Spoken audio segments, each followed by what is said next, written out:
को आगे बढ़ाएंगे और हमारे अगले दो मेहमान जो कि अब आपके तमाम सवालों के जवाब देंगे और आपके इन्वेस्टमेंट पोर्टफोलियो की तमाम बारीकियों पर आपको समझाइश देंगे। रुंगटा सिक्योरिटीज के सीएफपी हर्षवर्धन रुंगटा और वाइस इन्वेस्ट एडवाइजर्स के सीईओ हेमंत तुष्टिगी हमारे साथ जुड़ गए हैं। आप दोनों का स्वागत है हमारी इस खास पेशकश में और चर्चा को आगे बढ़ाएं। हेमंत जी, उससे पहले एक दर्शक का सवाल मैं चाहती हूं कि हम शो में शामिल करें। राकेश गिरासे के हमारे साथ फोन लाइन पर हैं।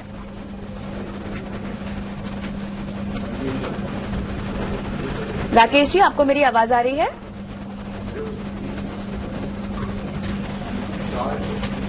हेलो। हाँ राकेश जी, मुझे आपकी आवाज आ रही है। बहुत बहुत धन्यवाद, आपने अपना सवाल भेजा हमारे इस शो पर। बताएं, आपके सवाल में आपने बहुत सारे फंड्स पोर्टफोलियो में शामिल किए हुए हैं। बताएं, क्या पूछना चाहते हैं?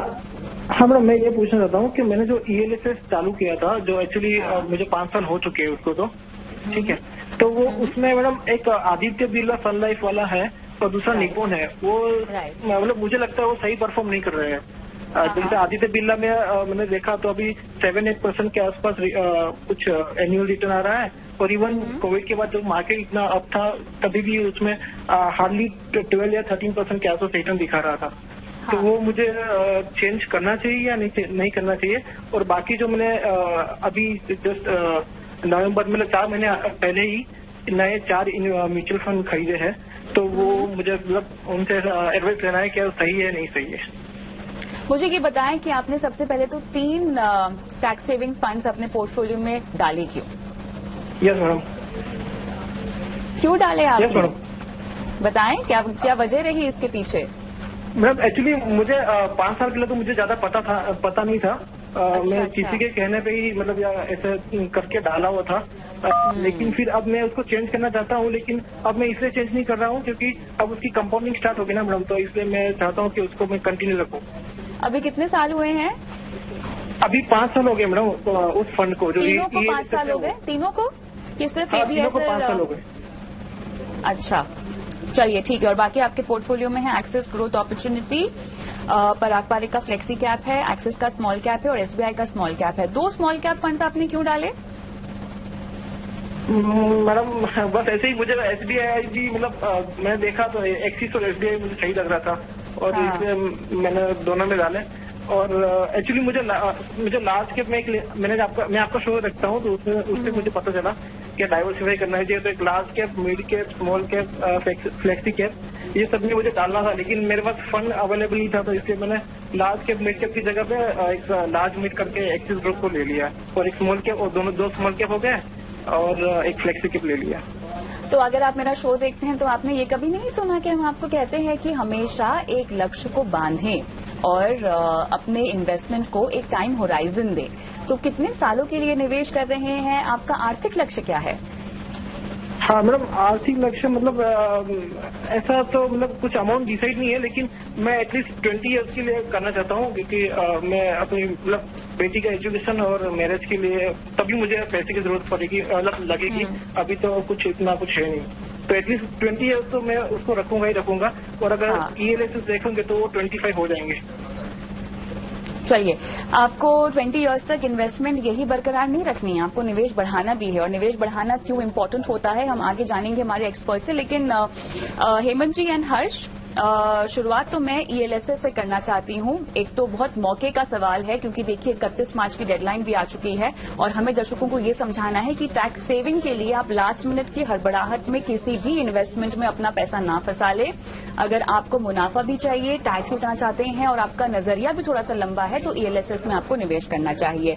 तो हर्ष, मुझे बताएं, इनके सवाल पर नहीं लेकिन ओवरऑल ELSS अगर मैं एक कैटेगरी की बात करूं, ये कामकाज कैसे करती है और क्यों इसमें आपको टैक्स बचत का फायदा उठाना चाहिए?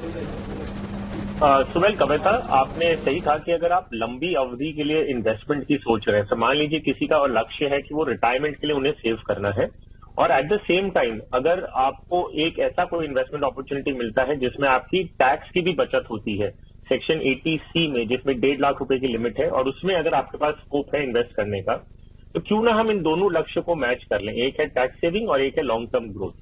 तो अगर इन दोनों को अगर आप देखें तो equity over a long term आपको ज्यादा बेटर रिटर्न देता है कोई भी दूसरे प्रोडक्ट से, वो हमें ऑलरेडी पता है, हमने काफी चर्चा इस बारे में कर चुकी है।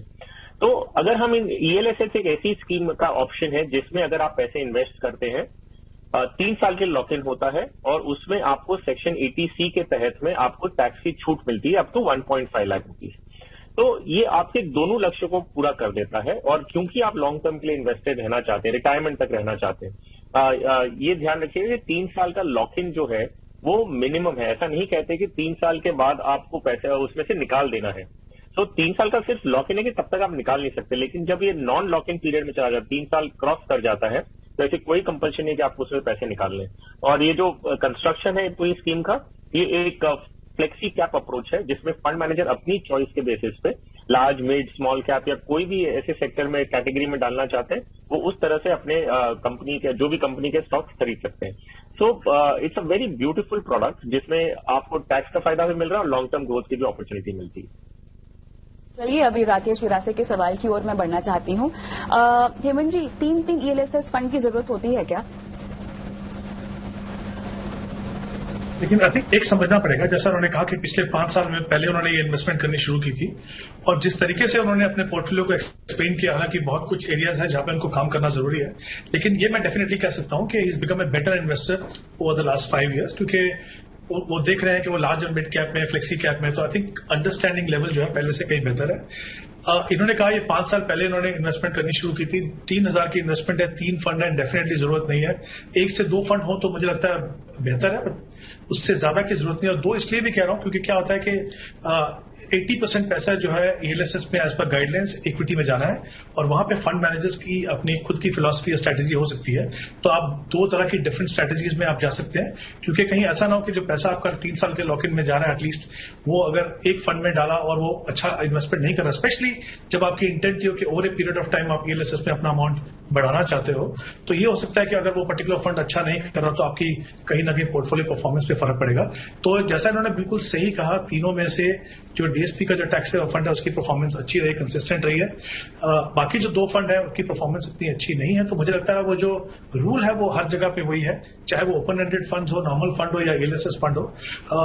जैसा हर्ष ने बिल्कुल सही कहा, जल्दी जरूरत नहीं है कि आपको निकालना ही है वहां से, लेकिन अगर कोई भी फंड एक कंसिस्टेंटली परफॉर्म नहीं कर रहा ओवर ए लॉन्गर पीरियड, तो डेफिनेटली मुझे लगता है मेक सेंस कि आप वहां से निकल के किसी दूसरे फंड में चले जाएं, क्योंकि उनका जो लॉक इन पीरियड का समय जो है वो खत्म हो चुका है। तो डेफिनेटली वो एक कर सकते हैं। इन्होंने एक बात की, बड़ी इंटरेस्टिंग बात, कि अभी उनको लग रहा है कि यहाँ पे कंपाउंडिंग शुरू होगी, तो वो शायद नहीं निकालना चाहते।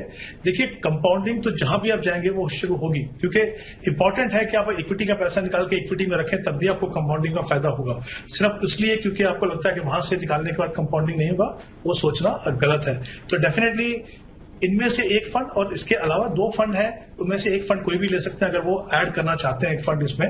तो जैसे IDFC टैक्स एडवांटेज है, कोटक टैक्सेबल, तो मुझे लगता है 2 फंड ELSS अपने पास रखें। और बाकी जो इनकी इन्वेस्टमेंट है, इनकी 4 फंड में इन्वेस्टमेंट है, जैसे उन्होंने कहा एक्सिस ग्रोथ अपॉर्चुनिटी है कि 2 फंड जी रख सकते हैं अपने पोर्टफोलियो में हेमंत जी। और अब क्योंकि हम इनको निकलने की भी सलाह दे रहे हैं, देखिए ये SIP के जरिए निवेश कर रहे हैं और क्योंकि हम 3 साल के लॉक इन की बात कर रहे हैं, तो हर एक SIP को 3 साल पूरा समय देना होगा हमें। और जो फारिग हो चुका है लॉक इन पीरियड से, वो SIP की किस्तें निकाल सकते हैं। बिल्कुल बिल्कुल बिल्कुल। देखिए, क्योंकि आप सिस्टमैटिकली इन्वेस्ट कर रहे हैं तो आपकी हर इंस्टॉलमेंट को 3 साल कंप्लीट होने होंगे, उसके बाद ही आप निकाल सकते हैं। ऑफकोर्स जो इंस्टॉलमेंट बाकी 2 फंड हमने बात की जहां पे परफॉर्मेंस इतनी अच्छी नहीं है, वो पैसा वो निकाल सकते हैं। और जैसा आपने बिल्कुल सही कहा कि अपनी जो इन्वेस्टमेंट है जब उस किसी गोल के साथ अलाइन करते हो, तो मुझे लगता है एक और वो स्टेप है जो उनको अपने पोर्टफोलियो में करने की जरूरत है। तो इनके लिए फिर कहां पे एलोकेट करना ये आसान होगा। इनके पास ऑलरेडी 3-4 फंड हैं जैसा उन्होंने कहा, तो वहां पे भी एलोकेशन हो सकती है। बट इंपॉर्टेंट चीज ये है कि हर इंस्टॉलमेंट जो 3 साल कंप्लीट करे, तभी आप वहां से उसको निकाल पाएंगे। तो ये बहुत ही इंपॉर्टेंट चीज है। दूसरा, इनके पास इन्होंने कहा 4 फंड्स हैं, 2 स्मॉल कैप फंड है, 3,000 रुपए वो इन्वेस्ट कर रहे हैं। और मुझे लगता है स्मॉल कैप हम जानते हैं कि बहुत ही अग्रेसिव सेगमेंट है, और जहां पे मुझे लगता है इनकी एलोकेशन जो है वो थोड़ी ज्यादा है, वहां पे कम करने की जरूरत है। एटलीस्ट एक जो स्मॉल कैप फंड उनको पोर्टफोलियो से निकालना होगा, तो चाहे तो वो एक्सिस का स्मॉल कैप रख सकते हैं। और जो पैसा ये जो SBI स्मॉल कैप में डाल रहे हैं, वो जो फ्लेक्सी कैप फंड है उसके अंदर अगर वो डाल लें आग पर रखें, तो मुझे लगता है वो एक सही एडिशन देगा। क्योंकि फ्लेक्सी कैप में हमेशा हमने देखा है कि लार्ज कैप बायस रहता है और इम्पोर्टेंट चीज ये है कि उसमें अभी फिलहाल तो शायद नहीं होगा इनके लिए, बट कुछ 30% पैसा जो है वो इंटरनेशनल मार्केट में भी इन्वेस्ट होता है। तो ये एक अच्छी ऑप्शन रहेगी कि थोड़ा पोर्टफोलियो को कंसोलिडेट करें, थोड़ा रिस्क कम करें, क्योंकि equity by itself aggressive asset class है। बहुत ज्यादा एग्रेसिव अपने पोर्टफोलियो को मत बनाइए, बट डेफिनेटली मैं कह सकता हूं कि Rakesh over the last 5 years has become better investor. कुछ चीजें हैं जैसे कहा, गोल्ड के साथ अलाइन करें, पोर्टफोलियो को थोड़ा कंसोलिडेट करें तो और बेहतर इन्वेस्टर बन सकते हैं। उनका जो पोर्टफोलियो है वो कहीं बेहतर परफॉर्म कर सकता है। तो फंड पर तो हमने इनको सलाह दे दी है, लेकिन एक और बात हर्ष मैं चाहती हूं कि जिस पर आप विस्तार से समझाइश दें, वो ये है कि 20 साल तक तो ये कह रहे हैं कि इन्वेस्टमेंट करेंगे। बहुत जरूरी है एक कॉर्पस को डिसाइड करना, और दूसरा अपने इन्वेस्टमेंट को बढ़ाना, क्योंकि अगर आप अपने निवेश को बढ़ाएंगे नहीं तो आपका कॉर्पस इकट्ठा होगा नहीं, और कहीं ना कहीं जो कंपाउंडिंग की हम बात कर रहे हैं उसमें आप थोड़ा सा पीछे रह जाएंगे। इसको समझाएं। राइट कविता, कि आप जब भी कोई निवेश करना शुरू करते हैं, मान लीजिए हम रिटायरमेंट की बात करें या बच्चों की पढ़ाई की बात करें, तो आप रिटायरमेंट आपको पता है कि एक एक्स नंबर ऑफ इयर्स में होने वाला है। मान लीजिए 20 साल होंगे आपके पास या 10 साल रिटायरमेंट के लिए है। आपको ये भी पता है कि आज की तारीख में आपके खर्चे कितने हैं, और लगभग अगर आप इसी तरह से पोस्ट रिटायरमेंट लाइफ जीना चाहते हैं तो एक इन्फ्लेटेड कॉस्ट कितना आने वाला है। तो आज की तारीख में मान लीजिए आपका महीने का खर्चा 30,000 या 40,000 रुपए है। ये अगर हम 7% से इन्फ्लेट करते हैं एवरी ईयर, जो खर्चे बढ़ते रहते हैं, तो रिटायरमेंट के टाइम पे यही 30 या 40,000 रुपए का महीने का कितना बन जाएगा। तो ये एक आपका एक इंडिकेटिव अमाउंट मिल जाता है। हालांकि बहुत सारी चीजें चेंजेस होंगी अगले 10-20 साल में, लेकिन एक अनुमान, एक एस्टिमेट आपको मिल जाता है। अब अगर आप एक कैलकुलेशन करेंगे कि भाई अगर मुझे ये इन्फ्लेटेड कॉस्ट 30 या 40,000 का जो भी उस समय कॉस्ट होगा, मान लीजिए ₹1,00,000 महीना हो जाता है, तो ये अगर मुझे अगले 20 साल तक चाहिए तो मुझे एक कॉर्पस कितना इकट्ठा होना चाहिए ताकि वो मेरे पोस्ट रिटायरमेंट इन्फ्लेशन को एडजस्ट करते हुए मुझे 20 साल तक पैसे आते रहे। तो इसके लिए ये एक्सरसाइज करने का फायदा क्या होता है, आपको एक कॉर्पस अमाउंट पता चल जाता है कि 60 साल की उम्र में या 55 साल की उम्र में आपको कितनी रकम की जरूरत है। अब ये जो लक्ष्य आपको मिल जाता है कि मान लीजिए 1 करोड़ 2 करोड़ रुपए आपको इकट्ठा करके चाहिएंगे। अब आपके पास 20 साल है, और 20 साल के लिए अगर आप रिटायरमेंट के लिए कर रहे हैं तो आप किस तरह के एसेट को चूज करेंगे, इक्विटी लेंगे, डेट लेंगे, हाइब्रिड लेंगे, ये आप डिसाइड कर पाएंगे। सो लक्ष्य को देख के अगर आप अपना इन्वेस्टमेंट प्लान बनाते हैं, उसके 2 फायदे होते हैं। एक ये कि आप एक करेक्ट एसेट क्लास को चूज कर सकते हैं और उस तरह से इन्वेस्टमेंट कर सकते हैं। दूसरा इंपॉर्टेंट फैक्टर एक साइकोलॉजिकल होता है, क्योंकि आप रिटायरमेंट के लिए कर रहे हैं, आप जानते हैं कि 2 करोड़ रुपए इकट्ठा करने हैं आपको, तो बीच में अगले 20 साल में जब आप जमा कर रहे हैं, आप उस पैसों में से निकालने के पहले 2 बार सोचेंगे। अगर 2 करोड़ का टारगेट आप अचीव करना चाह रहे हैं और बीच में आपको लगता है कि कुछ छुट्टी लेनी है या बड़ी गाड़ी खरीदनी है, तो शायद आपको कहीं ना कहीं आपके मन में खटकेगा कि अगर मैं निकाल लूं तो मेरा रिटायरमेंट का कॉर्पस पूरा नहीं होगा। अब तीसरी बात जो आपने कही कि हमें इन्वेस्टमेंट हर साल खरीदनी है, तो शायद आपको कहीं ना कहीं आपके मन में खटकेगा कि अगर मैं निकाल लूं तो मेरा रिटायरमेंट का कॉर्पस पूरा नहीं होगा। अब तीसरी बात जो आपने कही कि हमें इन्वेस्टमेंट हर साल बढ़ाने की सोचनी चाहिए, ये जरूरी क्यों है? क्योंकि पहली बात, किसी भी फाइनेंशियल प्लान में अगर हम देखेंगे तो जो भी आपका एक्चुअल कमिटमेंट होता है, जो लक्ष्य होता है कि हमें ये पैसे चाहिए, वो टारगेट करंट इनकम से मुश्किल होता है। तो आप क्या करते हैं, शुरू जरूर करते हैं और आगे जाते हुए अपनी इनकम से बढ़ाते रहें। दूसरा, जैसे मैंने पहले कहा था कि ये एक अनुमान, एक एस्टिमेटेड है कि आपको 2 करोड़ रुपए चाहिए, लेकिन ये एस्टिमेट आगे अगले 20 साल में बढ़ भी सकता है, क्योंकि हम हमारी लाइफस्टाइल को बढ़ाते रहते हैं। तो अगर हम इन्वेस्टमेंट्स बढ़ाएंगे नहीं और कॉर्पस को 2 करोड़ रुपए रखेंगे तो पोस्ट रिटायरमेंट हमें तकलीफ होगी। तो इसे कॉर्पस को भी आपको रिवाइज करते रहना चाहिए, और उसे अचीव करने के लिए आपको अपना इन्वेस्टमेंट अमाउंट, इनकम बढ़ती है तो 10%, 15%, जो भी आपके कंफर्टेबल हो, हर साल बढ़ाते रहना चाहिए। और राइट, चलिए, तो बड़े तरीके से आपने बताया कि क्या है महत्व अपने निवेश राशि को बढ़ाने का, और हम ये नहीं कह रहे कि आपको तुरंत ही अपनी इन्वेस्टमेंट अमाउंट में इजाफा करना चाहिए। जब भी मुमकिन हो, जब भी आप कर सके, कम से कम सालाना 10% से तो आपको अपनी इन्वेस्टमेंट बढ़ानी ही चाहिए। इसी नोट पर रुकेंगे छोटे से ब्रेक के लिए, और ब्रेक के बाद अरिजीत गांगुली हमारे दर्शक फोन लाइन पर जुड़े हुए हैं, उनका सवाल लेंगे और उनको बताएंगे उनके फाइनेंशियल पोर्टफोलियो में क्या क्या गलतियां हुई हैं और कहां उनको कैसे सुधारना है। इस ब्रेक के बाद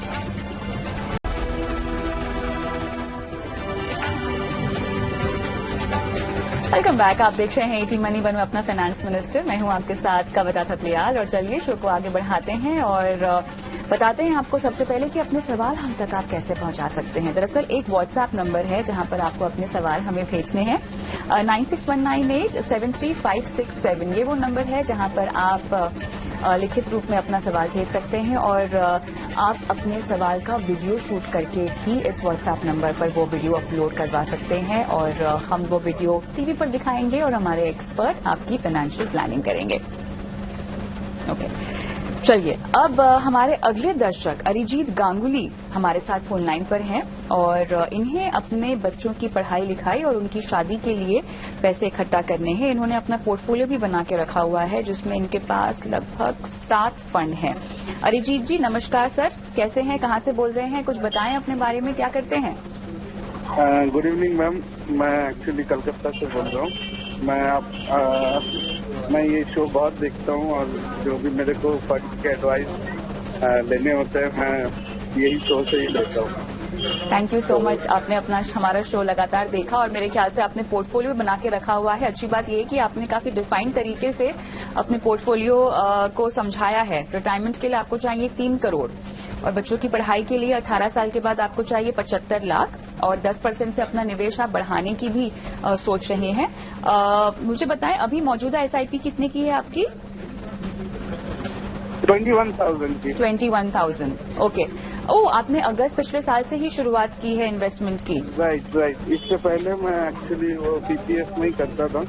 अच्छा, तो आपको क्यों लगा कि आपको शुरुआत करनी चाहिए इन्वेस्टमेंट की? आपने बाजार में तेजी देखी? मैंने बताया कि मैंने आपका शो बहुत दिन से देख रहा था तो आई वाज अच्छा इन्वेस्ट इनटू इक्विटी, तो जितना मेरे को रिटर्न खुद से बच पाया तो मैं ये बना के एक्चुअली मन बना के शुरू कर दिया। तो इसलिए एक बार रिव्यू करना था कि सही जा रहे हैं कि नहीं। तो चलिए, देर आए दुरुस्त आए और आपके गोल्स को देखते हुए क्या ये फंड्स का चुनाव सही है या नहीं, पूछते हैं हर्ष। इन्होंने देखिए अगस्त में शुरुआत की है अपने इन्वेस्टमेंट की और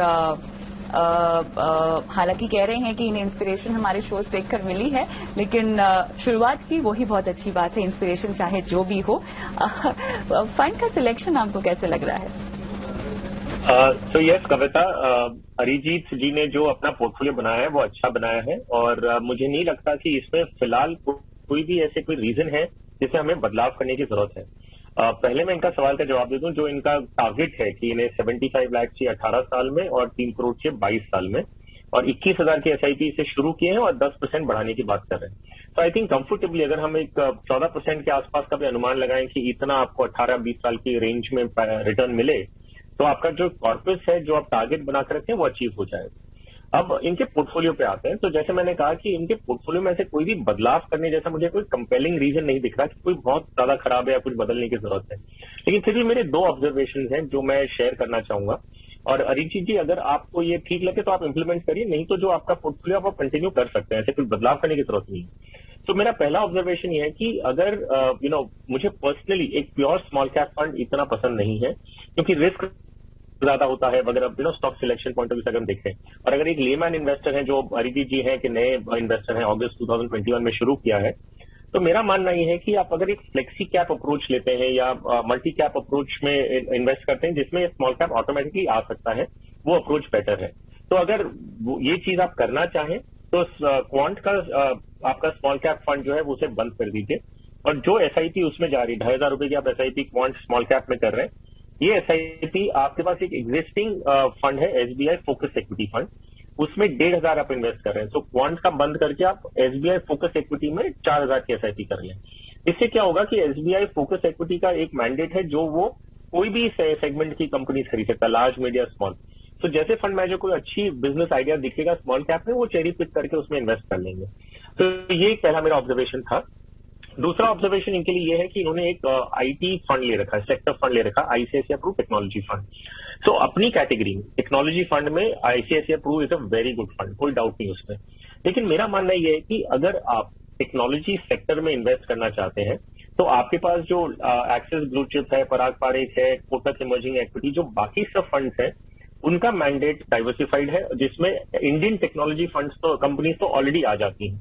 तो क्यों ना एक मौका लिया जाए और एक एलोकेशन हम करें ऐसा जो इंटरनेशनल टेक्नोलॉजी कंपनीज में इन्वेस्ट करें। तो आपका जो पोर्टफोलियो बनेगा, आप इंडियन टेक्नोलॉजी की कंपनीज में एक्सपोजर ऑलरेडी ले रहे हैं और इंटरनेशनली भी आपको मिल जाती है। सो एक नैस्डैक 100 फंड अगर आप लेते हैं जो एसेंशियली एक टेक्नोलॉजी इंडेक्स है, आप उसमें अगर इन्वेस्ट करते हैं तो आपको इंटरनेशनल टेक्नोलॉजी कंपनी से भी एक्सपोजर मिलेगा जो इंडिया में लिस्टेड नहीं है। सो ये एक बदलाव कर सकते हैं। और Kotak Nasdaq FOF, Nasdaq 100 FOF जो फंड है, इसमें आप निवेश कर सकते हैं, जो अभी भी खुला है। इंटरनेशनल जो रिस्ट्रिक्शंस आ गए इंटरनेशनल फंड्स के, लेकिन अभी भी कोटक नैस्डैक 100 एफओएफ में आप इन्वेस्ट कर सकते हैं।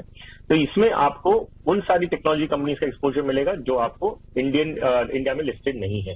हालांकि आईसीआईसीआई प्रू टेक्नोलॉजी फंड में भी थोड़ा सा एक्सपोजर इंटरनेशनल इक्विटी का है, लेकिन purely speaking from a diversification point of view I think that will better. फिर से दोहरा रहा हूं, अगर ये चेंजेस आप करना चाहें तो ठीक है, नहीं करना चाहें तो भी कोई दिक्कत नहीं, आपका पोर्टफोलियो वैसे ठीक है। तो कोई ऐसा नहीं है कि ये चेंजेस आपको इनकॉर्पोरेट करना ही, अगर नहीं समझ में आ रहा फिर भी। So take your choice and जो आपको सूट करे वो आप कर लीजिएगा। चलिए अरिजीत, यहाँ पर गुड न्यूज आपके लिए ये है कि आपका जो फंड का चुनाव है वो बहुत अच्छा है। मोटे तौर पर आपको कोई बदलाव करने की जरूरत नहीं है, ये सलाह दी जा रही है हर्ष की तरफ से। और कोई सवाल पूछना चाहते हैं आप हर्ष से? थैंक यू, यही सुनना। चलिए, ऑल द बेस्ट अपनी इन्वेस्टमेंट्स को लेकर। विवेकानंद झा हमारे अगले दर्शक हमारे साथ फोन लाइन पर हैं। झा साहब नमस्कार, क्या हालचाल? विवेकानंद जी सर, आपकी आवाज मुझे आ रही है, कैसे हैं? बढ़िया बढ़िया मैडम, नमस्कार। नमस्कार sir, thank you so much, आपने सवाल हमारे शो पर भेजा। तो पीपीएफ, एनपीएस, ईपीएफ की तो डिटेल्स आपने दी है। आपको 10 साल में 10 साल में आपको कितना जोड़ना है? 75 लाख रुपए आपको जोड़ने हैं, है ना? जी जी। तो मुझे ये बताएं, ये पोर्टफोलियो जो बनाया है इसमें कब से आप इन्वेस्टमेंट कर रहे हैं? मैं 2019 से कर रहा हूँ, 2019 से कर रहे हैं। अच्छा, तो आपने ये जो फंड्स शामिल किए हैं, 6 फंड्स है ना आपके पास? 28,000 की एसआईपी आप कर रहे हैं। तो 10 सालों के बाद आपको 75 लाख रुपए क्यों चाहिए? ये बच्ची की शादी के लिए मुझे चाहिए। चलिए ठीक है। हेमंत सर, क्या कोई बदलाव करने की जरूरत है? क्या कोई एडिशन करने की जरूरत है पोर्टफोलियो में, या आपको लगता है कि वेल डाइवर्सिफाइड है, इक्विटी में है? तो कविता, जैसे मैंने कहा, इनके पास 10 साल का समय अभी और है, शायद 2-3 साल हो गए इनको इन्वेस्ट करते हुए। काफी लंबा समय है। मुझे लगता है जिस तरह का इन्होंने पोर्टफोलियो बनाया है इक्विटी में, बिल्कुल सही स्ट्रैटेजी है। ऑफकोर्स जब आप एसआईपी से इन्वेस्ट करते हो तो कहीं ना कहीं वो डिसिप्लिन तरीके से इन्वेस्ट करते हो, तो उसका फायदा आपको बहुत ज्यादा ओवर ए लॉन्गर टर्म होता है। जिस तरह का मिक्स होना चाहिए लार्ज एंड मिड सेगमेंट में, वो बिल्कुल सही है यहाँ पे। सिर्फ एक ही बदलाव मैं चाहता हूं, क्योंकि इन्होंने कहा कि अभी 10 साल का समय इनके पास और बाकी है। इनके पास एक ICICI Pru balance advantage fund है, वो एक डायनेमिकली एसेट एलोकेशन मैनेज होती है, बहुत ही अच्छा फंड है अपनी कैटेगरी में। और आई थिंक उन इन्वेस्टर्स के लिए जो बहुत ज्यादा एक्सपोजर इक्विटी में नहीं चाहते या जिनका रिस्क प्रोफाइल अलाउ नहीं करता कि बहुत एग्रेसिव पोर्टफोलियो बनाए, उनके लिए वो काफी अच्छा है। यहाँ पे क्योंकि इनके पास समय और सिर्फ 3,000 पे उन्होंने इन्वेस्ट किया है, तो उसमें से अगर मैं डेट पोर्शन निकालूं तो करीब 1,000 रुपए का है। टोटल इन्वेस्टमेंट की 28,500 है। तो मुझे लगता नहीं वो किसी तरीके से भी इनके ऑब्जेक्टिव में यहाँ पे कुछ मदद कर रहा है। तो मैं ये चाहूंगा कि वो जो पैसा है वो किसी इक्विटी फंड में लगा दें। जैसे इनके पास कैनरा बैंक का इमर्जिंग इक्विटी है, वो पैसा वहां पे अगर लगा दें तो मुझे लगता है वो उनके लिए बेहतर रहेगा। दूसरा, इन्होंने कहा कि इनके पास एक कोटक फ्लेक्सी कैप फंड था जिसमें उन्होंने अपनी एसआईपी बंद कर दी। मेरे हिसाब से वो एक फंड काफी कंसिस्टेंटली परफॉर्म कर रहा था, क्योंकि और आगे करता भी रहेगा, बट क्योंकि उन्होंने ऑलरेडी डिसीजन ले लिया है, उसके अंदर जो पैसा पड़ा हुआ है, अगर ये अपनी टैक्सेशन को देख लें, उसके बाद अगर वो चाहें तो इनके पास एक एसबीआई फोकस फंड है, काफी अच्छा फंड है, फोकस स्ट्रेटेजी फॉलो करता है और उसकी परफॉर्मेंस काफी अच्छी। तो मैं चाहूंगा कि जो पैसा उन्होंने वहां रखा है, बजाय इसके कि एक फंड को आप एडिशनल रखें जिसमें आपको फेथ नहीं है, वहां से निकाल के आप एसबीआई फोकस फंड में उस पैसे को लगा दें। तो मुझे लगता है ये पोर्टफोलियो में ये 2 चेंजेस करेंगे तो डेफिनेटली इनको फायदा होगा। जहां तक इनका टारगेट का सवाल है, इन्होंने कहा 75 लाख इनको इन्वेस्ट करना है। 10 साल के पीरियड में जितनी इन्वेस्टमेंट ये कर रहे हैं, अगर मैं 12% का रिटर्न भी लेके चलूं तो करीब 67 या 68 लाख रुपीज वो इन्वेस्ट करेंगे। इसके अलावा इनकी और इन्वेस्टमेंट है, एनपीएस में इन्वेस्ट कर रहे हैं, पीपीएफ में इन्वेस्ट कर रहे हैं। तो मुझे लगता नहीं कि कोई भी कारण है कि अपने लक्ष्य तक ना पहुंच पाए। तो आई थिंक उस पॉइंट ऑफ व्यू से इनकी स्ट्रैटेजी बिल्कुल सही है। पोर्टफोलियो में जैसे मैंने कहा 1 या 2 बदलाव करते हैं, लेकिन एक चीज मैं डेफिनेटली चाहूंगा कि वो इन्होंने जो टारगेट रखा है उसको थोड़ा रीअसेस करें कि वाकई में 75 लाख का जो टारगेट है उनका वो सही रहेगा उनके लक्ष्य के लिए। तो आई थिंक वो देख लें, क्योंकि हम हमेशा कहते हैं इन्फ्लेशन को कंसीडर कीजिए, और अगर आपको गलत होना है कहीं तो आप इस तरीके से गलत हो कि आपके पास इन्वेस्टमेंट ज्यादा रहे, कम ना रहे।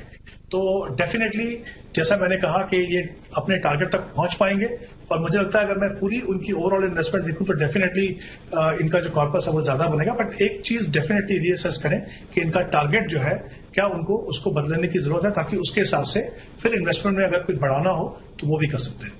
बिल्कुल। साथ ही मैं चाहती हूँ कि अपने रिटायरमेंट पोर्टफोलियो के बारे में भी सोचें। अभी तो आपने पीपीएफ, एनपीएस और ईपीएफ की हमें डिटेल्स दी है, जो कि अच्छी बात है, लेकिन अभी आपका क्योंकि मुख्य लक्ष्य आपके बच्चों की पढ़ाई है तो उस पर आप फोकस कर सकते हैं, लेकिन कहीं ना कहीं अगर थोड़ा सा आप बचा सकें और रिटायरमेंट पोर्टफोलियो के लिहाज से भी आप इक्विटी म्यूचुअल फंड में निवेश शुरू कर सकें तो आपके लिए बेहतर होगा। फिलहाल जो बदलाव सुझाए गए हैं उन पर अमल करें।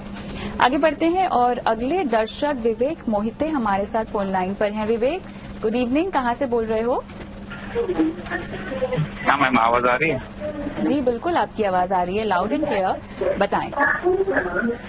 मेरा पोर्टफोलियो जो है, मेरे पोर्टफोलियो में 5 SIPs है, जो कि उसने axis flexi cap, axis blue chip है, मेरा एसेट इमर्जिंग ब्लू चिप है, पारंपरिक फ्लेक्सी, SBI स्मॉल कैप और एक्सिस स्मॉल कैप, ऐसे 1000 के 5 SIPs है। तो उसको डाइवर्सिफाई करने के लिए मुझे थोड़ा सा गाइडेंस चाहिए था। चलिए, 5,000 का इन्वेस्टमेंट कर रहे हैं आप 5 अलग अलग फंड्स में और 15 साल तक करेंगे, और मैं ऐसा भी उम्मीद कर रही हूँ कि आप इन्वेस्टमेंट को बढ़ाएंगे, है ना? यस। क्या एज है आपकी मोहित? 30। ओके। और आप कितना कॉर्पस इकट्ठा करना चाहते हैं? ऐसा तो कुछ टारगेट्स नहीं है, सिर्फ लॉन्ग टर्म में इन्वेस्ट करना चाहता हूँ। चलिए, हर्ष बताएं इनको क्या बदलाव करने चाहिए। एक चीज जो मुझे कॉमन लग रही है ना, बहुत सारे ऐसे फंड्स हैं जो हर दर्शक के सवाल में मुझे रिपीट होते हुए दिखाई दे रहे हैं, तो मेरे ख्याल से कहीं ना कहीं चुनाव यहाँ पर बेस्ट परफॉर्मिंग फंड्स के लिहाज से ही लोग करते हैं अपने फंड में। तो खैर उस पर हम आगे बात करेंगे, लेकिन अभी पहले बताएं विवेक को क्या बदलाव करने चाहिए। तो पहली बात विवेक, क्योंकि अगर आप 5,000 रुपए महीने का कर रहे हैं उसके लिए आपको 5 स्कीम्स की जरूरत नहीं है। ये बहुत ज्यादा स्कीम्स हो गई, तो जो डाइवर्सिफिकेशन सोचते हैं उसका कोई मीनिंग नहीं होता, मतलब it is not going to solve any purpose. So आपकी पोर्टफोलियो में ऑप्शन है कि एक स्कोप है कि आप उसे 3 या 4 स्कीम तक नियमित रखें। मैंने आपके पास 2 स्मॉल कैप फंड है, तो इस क्वेरी के पहले मैंने जो पहले दर्शक थे हमारे उनको मैंने समझाया था कि मैं personally pure small cap fund की तरफ मेरा रुझान थोड़ा कम रहता है। मैं चाहता हूं कि फ्लेक्सी कैप या मल्टी कैप के जरिए अगर मैं आता हूं तो फंड मैनेजर के पास एक चॉइस होता है कि वो सिलेक्टिवली स्मॉल कैप से इन्वेस्ट करें। ये नहीं कि कोई मैंडेट है उसके लिए उन्हें स्मॉल कैप में ही इन्वेस्ट करना है। लेकिन अगर आपने कॉन्शियसली डिसीजन लिया कि आपको 2 स्मॉल कैप चाहिए, वो भी अलग फंड हाउस के, तो आप कंटिन्यू कर सकते हैं। तो मैं आपको 2 ऑप्शन आपके पोर्टफोलियो में बदलाव करने के लिए देता हूँ। पहला ऑप्शन ये है कि अगर आप ये मानते हैं कि कि आपको एक स्मॉल कैप में रहना ही है, अगर आप चाहते ही हैं, तो 2 स्मॉल कैप मत रखिए, उसे आप एक स्मॉल कैप में स्विच कर लीजिए। तो आपके पास SBI और एक्सिस स्मॉल कैप फंड है, तो आप एक्सिस स्मॉल कैप को बंद कर दीजिए। हालांकि अच्छा फंड है, कोई डाउट नहीं उसमें, लेकिन एक ही रखना है हमें। तो आप एक्सिस स्मॉल कैप को बंद करके SBI स्मॉल कैप में अपनी इन्वेस्टमेंट अमाउंट बढ़ा दें, तो एक स्कीम कम हो जाएगी आपके लिए। तो ये एक ऑप्शन है। अगर आप मुझसे सहमत है कि अगर आपको small cap, pure small cap में रखना नहीं है और आप कंफर्टेबल है उसमें से निकलने के लिए, तो मेरा सुझाव ये होगा कि आप ये दोनों स्मॉल कैप बंद करें और जितनी 2,000 रुपए की जो रकम बनती है वो पारंपरिक फ्लेक्सी कैप में बढ़ा दें। तो इस तरह आपकी 3 स्कीम्स आपके पास हो जाएंगी, और इसमें स्मॉल कैप में सिलेक्टिवली जो भी फंड मैनेजर को अच्छा लगे वो कंपनीज में वो उनमें इन्वेस्ट कर लेंगे। तो ये दोनों ऑप्शन मैं आपको दे रहा हूँ, जो आपको सूट करता है, जो आपको पसंद आता है, जो आप करना चाहते हैं, प्लीज आप कर सकते हैं। ऑलराइट विवेक, कोई सवाल पूछना है आपको हर्ष से? सर व्हाट अबाउट मेरा asset emerging blue chip? Okay, so बाकी जो 2 फंड है आपके पास, एक्सिस ब्लू चिप या मेरा इमर्जिंग, वो दोनों आप कंटिन्यू करिए जैसा है, उसमें कोई बदलाव करने की जरूरत नहीं। Alright Vivek, all the best अपने इन्वेस्टमेंट्स के लिए। अगले सवाल पर जाएं। हेमंत जी, जैसे कि मैंने शुरुआत में कहा कि बहुत सारे फंड्स कॉमन दिखाई दे रहे हैं निवेशकों के पोर्टफोलियो में, ऐसा क्यों हो रहा है? देखिए, क्या होता है कि कुछ फंड्स ऐसे होते हैं जो कंसिस्टेंटली परफॉर्म करते हैं।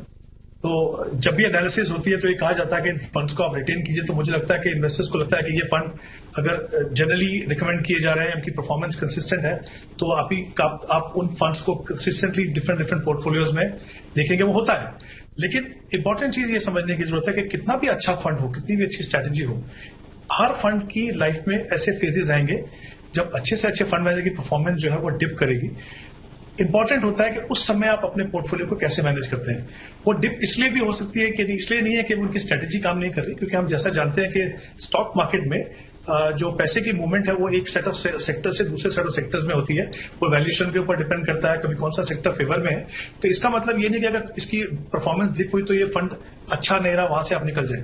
तो अगर आप सोच समझ के आए हैं, आप उन फंड्स में जो कंसिस्टेंटली परफॉर्म कर रहे हैं, और अगर कुछ समय के लिए उनकी परफॉर्मेंस उतनी अच्छी नहीं लग रही है आपको, तो फर्स्ट थिंग तो आपको पीयर ग्रुप से उसको कंपेयर करना है।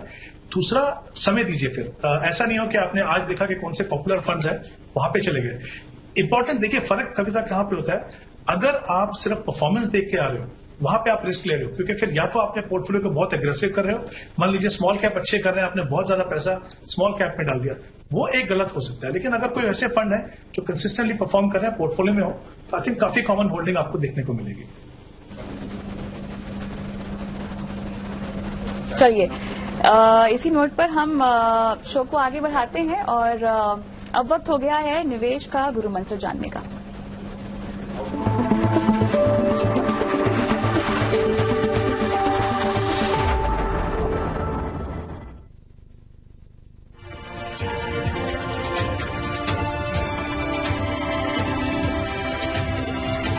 ये हर शुरुआत करेंगे आपसे। बताएं आपका निवेश का गुरु मंत्र क्या है? आपको एक गुरु मंत्र देता हूँ। मैं अभी रिसेंटली एक इवेंट पे करीबन 200 इन्वेस्टर्स थे जिनके सामने मैं बात कर रहा था, उनसे इंटरेक्ट कर रहा था। तो मुझे एक चीज बहुत कॉमन सुनने में आई लोगों से कि उन्होंने अभी रिसेंटली, क्योंकि रशिया और यूक्रेन का वॉर का सिचुएशन है, तो उन्होंने अपनी एसआईपी बंद कर दी थी। मार्केट क्योंकि थोड़ा करेक्ट हुआ था बीच में, तो उन्होंने अपनी एसआईपी बंद कर दी और वो फिर से शुरू करेंगे जब मार्केट स्टेबलाइज हो जाएगा और नॉर्मल की आ जाएगी। सो ये मुझे सोचने मजबूर कर दिया कि हम जब इन्वेस्टमेंट की बात करते हैं, एसआईपी की बात करते हैं, एसआईपी का मतलब ये होता है कि आप हर मार्केट कंडीशन में इन्वेस्ट कर रहे हैं। मार्केट गिर रहा है तो भी आप इन्वेस्ट कर रहे हैं, बढ़ रहा है तो भी इन्वेस्ट कर रहे हैं। ये इनफैक्ट जरूरी होता है कि जब मार्केट गिर रहा हो तब आप अपना इन्वेस्टमेंट डेफिनेटली करें, क्योंकि आपको लोअर एनएवी में आपका इन्वेस्टमेंट हो रहा है। तो जब मार्केट नॉर्मल सी या ऊपर आने लगे फिर से, तो पूरे इन्वेस्टमेंट पे आपको फायदा होने लगे। सो एक लाइन में गुरु मंत्र अगर दें तो अपनी एसआईपी को प्लीज बंद ना करें। मार्केट से घबरा के, मार्केट में उथल पुथल चलती रहेगी और यही कारण है कि आप एसआईपी से इन्वेस्ट कर रहे हैं। So do not stop your SIP in any market condition. ये है मेरा गुरु मंत्र। आपका गुरु मंत्र? तो मैं कहूंगा कि अगर आप अपने पोर्टफोलियो से हेल्दी रिटर्न चाहते हैं तो आपको कुछ रिस्क लेना पड़ेगा। वो रिस्क ऑफकोर्स कैलकुलेटेड होना चाहिए, नहीं तो ऐसा नहीं होना चाहिए कि आपकी एस्पिरेशंस कुछ और है, आपका पोर्टफोलियो कुछ और बोल रहा है। तो आई थिंक रिस्क लेना जरूरी है, लेकिन अगर बहुत ज्यादा रिस्क लेंगे तो कहीं ऐसा ना हो कि आपकी ड्रीम्स है वो आपको कहीं नाइटमेयर्स बन जाए। तो रिस्क लीजिए, लेकिन कैलकुलेटेड रिस्क लीजिए और आपके एस्पिरेशन जो है वो आपके पोर्टफोलियो की कंपोजिशन में दिखने चाहिए। और राइट, चलिए आखिरी दर्शक का सवाल मैं लूंगी। सर्वेंद्र सिंह हमारे साथ फोन लाइन पर हैं और इनका सवाल बहुत ही इंटरेस्टिंग है। इन्हें अपने भविष्य के लिए इकट्ठा करने हैं 5 करोड़ रुपए। क्या इन्वेस्टमेंट स्ट्रैटेजी होनी चाहिए, ये पूछ रहे हैं। सर्वेंद्र जी नमस्कार, कहाँ से बोल रहे हैं? जी सर, जी मैम, गुड इवनिंग मैम। मैं I am talking from Lucknow. Lucknow से बात कर रहे हैं, अच्छा। बताएं आपको 5 करोड़ रुपए कितने साल में चाहिए? Ma'am actually there is no limit कि कब तक चाहिए, लेकिन मैं ये जरूर जानना चाहूंगा कि मुझे कितना इन्वेस्टमेंट करना चाहिए पर मंथ इन एसआईपी और एनी अदर म्यूचुअल फंड कि मुझे कुछ अच्छा amount at the time of my retirement मिल जाए।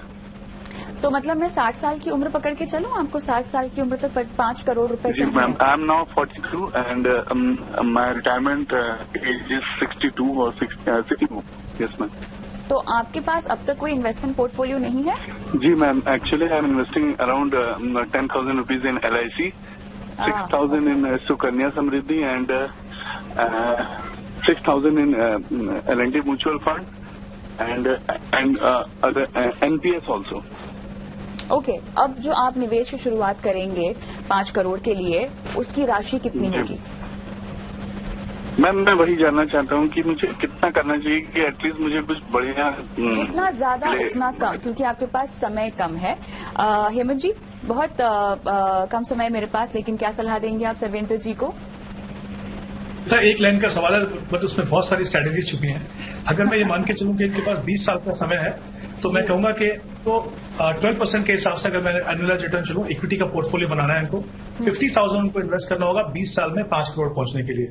लेकिन अगर ये 25 साल का समय दे सकें तो उनको सिर्फ 25,000 रुपए इन्वेस्ट करने होंगे। और अगर ये 15 साल का समय देंगे तो उनको 1 लाख रुपए इन्वेस्ट करना पड़ेगा। जैसे मैंने कहा, एक सवाल में बहुत सारी स्ट्रेटेजीज हैं। जितना लंबा समय देंगे उतना पावर ऑफ कंपाउंडिंग का फायदा होगा, इतना इन्वेस्टमेंट कम करना होगा। 5 साल कम देंगे तो आप देखते हैं कि आपकी इन्वेस्टमेंट जो है वो डबल हो जाएगी। इसलिए हम हमेशा कहते हैं start early so that you can benefit. But इनके पर्टिकुलर केस में 30 साल में अगर इनको 5 करोड़ चाहिए तो 50,000 रुपए इन्वेस्ट करने होंगे हर महीने। ऑल राइट, तो आपको 50,000 रुपए हर महीना निवेश करना होगा अगर आपको 5 करोड़ के लक्ष्य को अचीव करना है। लेकिन साथ ही मैं चाहती हूँ कि क्योंकि रिटायरमेंट का आपका गोल है, थोड़ा सा इसको आपको रीअसेस भी करना होगा। मौजूदा इन्वेस्टमेंट्स की डिटेल्स आप चाहें तो हमें वापस से भेज सकते हैं, और आपका रिटायरमेंट पोर्टफोलियो किस तरह का होना चाहिए। केवल निवेश राशि जानने से आप इन्वेस्टमेंट कॉर्पस इकट्ठा कर लेंगे, ऐसा नहीं होता है सर्वेंद्र जी। आपको एक स्ट्रैटेजी की जरूरत है, जो अगर आप हमें कंप्लीट डिटेल्स दें तो हम आपको बता पाएंगे। इसी के साथ बहुत बहुत धन्यवाद हर्ष आपका और हेमंत सर आपका समय निकाला, दर्शकों को गाइड किया उनकी फाइनेंशियल प्लानिंग के लिए। मुझे भी इजाजत दें, लेकिन जाते जाते आपको बता देते हैं वो नंबर जहां पर आपको अपने सवाल हम तक पहुंचाने हैं, क्योंकि हमें इंतजार रहता है आपके सवालों का।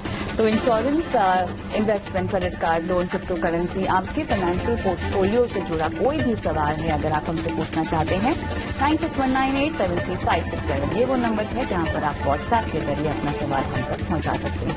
नमस्कार।